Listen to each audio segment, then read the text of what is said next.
Hi, superstars. Welcome to module 4. If you've made it this far, it simply means that you have completed all the lessons in module 1, 2, and 3, as well as your practice exercises. So well done. You're on your way to manifesting the life of your dreams. So we're in this lesson, which is all about shadow work, because we've got to remove the resistance. And as we've spoken about in previous lessons, resistance is where you're really trying to break through, but you're having difficulties because of mental blocks, right? That are there, and it could be there from as early as childhood. So we're going to be going through the depths of why emotional blocks slow down manifestation, as well as to identify the subconscious shadow that we do have. And we're going to be looking at healing techniques that we can integrate to make this process easier, right? And transforming our limiting beliefs to aligning to the desired version of ourselves. So we're all about understanding emotional blocks. And this is very important because your past affects a lot in your life. And this is where you have to learn to let it go. This is where you have to learn that the emotions that are there, the identity that is attached to the past, it affects your future manifestations. So emotional blocks are literally trapped emotions, trapped beliefs, or past experience that interrupt your alignment. They create resistance, so they allow you to kind of, be stuck at the breakthrough, will be stuck before the breakthrough, I should say, and you've got a bit of avoidance, fear, identity conflict. So blocks are not flaws. So don't get this wrong thinking that you're flawed. They are unaligned or misaligned or unintegrated parts that we have to learn how to get rid of, right? So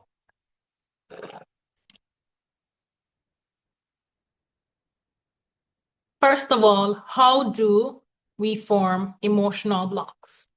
A lot of them come from childhood experiences. A lot of them are based on repeated failure. A lot of them are based on, moments that we have shameful experiences, internalized criticism, post or past trauma, identity labels that you have adopted from even adulthood as well. So what you suppress starts running your reality.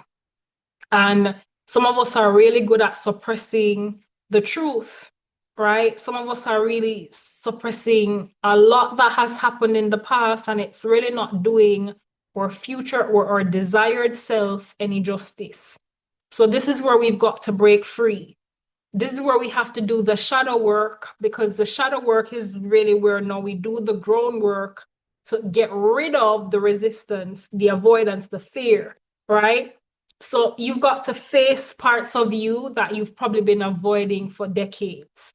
You've got to integrate, what we call suppressed emotions, right? And you've got to become whole. So it's all about reclaiming your lost identity pieces. This is all about removing energetic contradictions, because you cannot manifest something you subconsciously believe you're not worthy of, right? And that's where the biggest problem come in terms of manifestation. A lot of times we really don't believe that we're worthy to receive, and that's where the misalignment comes in. So you have to be in a place where you believe wholeheartedly that you see this desired version of me, he or she deserves everything because I'm worthy of it, right? You have to get to a place where you believe you're worthy of it, right? No, there are some emotional blocks that we're going to be targeting in terms of going through and looking at how we can get rid of these and understand really why we have them as well. Because fear is probably one of the number one emotional blocks. A lot of people have fear. We have different kinds of fears. You've got fear of failure. You've got fear of success. There are people who fear success. You've got fear of being seen, right? I had that fear of being seen. I always like not to be seen. Yeah. I was fearful of change. I'm learning to adapt to change. I was never fearful of success. I craved success a lot. I was probably more afraid of failure, right? But I'm learning basically that failure is good. So I'm not fearful of failure anymore. And I'm not fearful of success. I'm not even fearful of being seen. I'm not even fearful of change. But these were a lot of fears that I had. So I'm showing you that you have the potential to get rid of these kinds of fear, right? Fear protects you, but it also keeps you small. And that was something that I fundamentally had to learn. And that's kind of what brought me out of my shell. And even going into the media and talking, I was so fearful of going on camera, much less speaking. But now I do it so effortlessly because what I've done is action, doing it day by day, even after being fearful and doing it anyway, I got rid of the fear. Action is your greatest asset to removing fear. The more action you do, the less fear will be there, right? Because you're going to feel the fear and you're going to do it anyway. Okay? So the whole idea is fear keeps you small. Now, the next emotional block here is self-worth. And a lot of us got self-worth wounds where we believe I'm not good enough. It won't work for someone like me who come from, the projects, who come from the ghetto, or I don't know, who is from this bloodline. Other people deserve it more, right? Settling for less. So this is the little bit that I'll take, and they can get the more. Procrastination, not doing what you should be doing. Self-worth is the foundation of receiving. You've got to be worthy of it. Whatever it is to you, you've got to know you're worthy to receive. You've got to know that you're deserving of receiving that thing or those things. Self-worth is very important. So this is where it comes in, where you've got to know who you are and be confident in who you are and know that, listen, it's either the best or nothing. I'm the head, I'm never the tail. I am above and never beneath. I am the lender and never the borrower. That's self-worth. Know who you are, right? And stop settling for far less than you actually deserve, because you deserve more. And until you recognize that, listen, you deserve way more, that's where you'll be stuck in that little rut. But you have to get out of that place where you understand that, listen, I am worthy of greatness. I am worthy of £1 million in my bank account.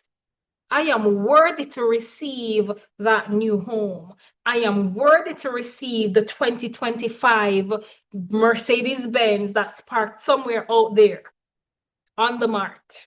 I am worthy to receive my first $1 million business. I am worthy of receiving whatever it is. You have to know you're worthy of it. Right? So fundamentally, I want you to understand your self-worth as you go through this lesson. Right? The other emotional block that we have from time to time is shame. Right? Shame is the lowest emotional frequency. It keeps you in hiding. It keeps you in self-judgment. It keeps you in exhaustion. It keeps you in identity minimization. You have to heal the shame, right? You must meet it with compassion. Give yourself some grace, because God has already granted you sufficient grace. He's already forgiven you of anything that you have done that's not good. So don't stay in it and linger too long. It's time to get out of those little down feeling, those low frequency mood, and get into a mood of gratitude. Get into a mood of optimism, believing that greatness lies ahead, knowing that it's yours and you're worthy to receive it. right? So we want to get rid of shame. There's nothing to be shameful of, right? Emotional block, number 4. This is past identity residue, where some things that you've done in the past, it's left on you. Yeah? And because it's left on you, you keep acting like your old self. And you're holding beliefs of your past. You're operating from survival mode, right? You're using outdated coping mechanism, and you're looping old emotional patterns. Like your past self cannot create your future reality. You have to let go of the past, and you've got to understand who you are so that you drop those residue off yourself and you shake it off and you become the new person. You have to become the new person. Your future awaits you, but you've got to let it go. You've got to let it go. So past identity, those things that happened in the past, they do not define you in any way, shape, or form. Understand your self-worth, remove fear from the circumstance, and understand that you got this. Yeah, that's fundamentally what you have to do. So this is where we tap into the identity conflict loop. This is when you understand that when you have a desire that is not equal to your identity, there is resistance. Your desire must be aligned with who you are, right? It must be aligned with who you are. Yeah, so fundamentally speaking, know who you are so that you match the identity with the desire, right? Manifestation is basically identity alignment. Shadow work is clearing the old identity, removing the old and in with the new. The Bible tells you, behold, all things, what? Have become new. All things are passed away. Embrace the new. Embrace the new. There's a new you awaiting. But if you're not embracing it and aligning yourself with it, you can't meet that individual. Become that individual because they're waiting on you to become. So be, do, so that you can have. All right? Now, I want us to fundamentally understand that every single day we've got to choose courage over fear. Every single day we've got to choose faith over fear. Every single day we've got to choose the promise over the problems. Every single day we've got to choose the possibility, the opportunity over fear, right? So understand that fundamentally, this is where you do the shadow work to become the better version of you. Be it. Be the individual that you want to be. Just get up every single day and represent that person 120%. 120%. Represent that individual. So I hope you got value from this lesson, and I'll see you in the next lesson.